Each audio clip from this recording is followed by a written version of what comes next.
என் பெயர் சண்முகப்பிரியா கணேசன்.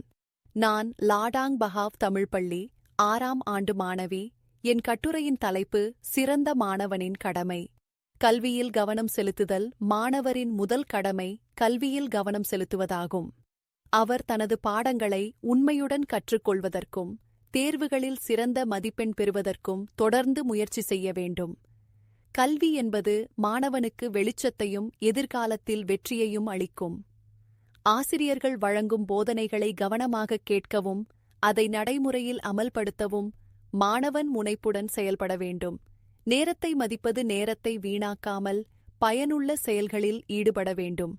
சோம்பலுடனும் நேரமின்மையுடனும் செயல்பட்டால் எந்த ஒரு முன்னேற்றமும் சாத்தியமல்ல. ஒரு திட்டமிடல் வழியாக தனது செயல்களை முன்னேற்றம் செய்யும் மாணவனே சிறந்தவனாக திகழ்வான். ஆரோக்கியம் மற்றும் சுற்றுச்சூழல் பராமரிப்பு. ஆரோக்கியமான மனமும் உடலும் ஒரு மாணவனின் வளர்ச்சிக்குத் தேவையான முக்கிய அம்சங்களாகும். தினசரி உடற்பயிற்சியும் சுத்தமான உணவும் முழுமையான தூக்கமும் அவசியம்.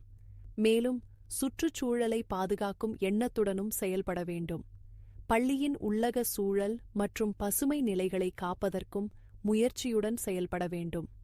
சிறந்த மாணவன் என்பதை சொல்லுவதற்காக உயர்ந்த மதிப்பெண் மட்டும் போதுமானதல்ல.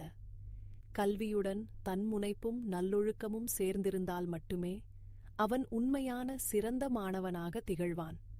எனவே மாணவர்கள் தங்களின் கடமைகளை முழுமையாகச் செய்ய பாடுபட வேண்டும். இவ்வாறு செயல்படும் மாணவர்கள்தான் நாளைய சிறந்த குடிமக்களாக உயர்வடைவார்கள். நன்றி, வணக்கம். ஆசிரியர்கள் வழங்கும் போதனைகளை கவனமாக கேட்கவும் அதை நடைமுறையில் அமல்படுத்தவும் மாணவன் முனைப்புடன் செயல்பட வேண்டும். நற்பண்புகளின் வளர்ச்சி. நல்ல பழக்கங்கள், நேர்மை, மரியாதை, பொறுப்புணர்வு ஆகியவை சிறந்த மாணவனின் அடையாளமாக இருக்க வேண்டும். பெற்றோர்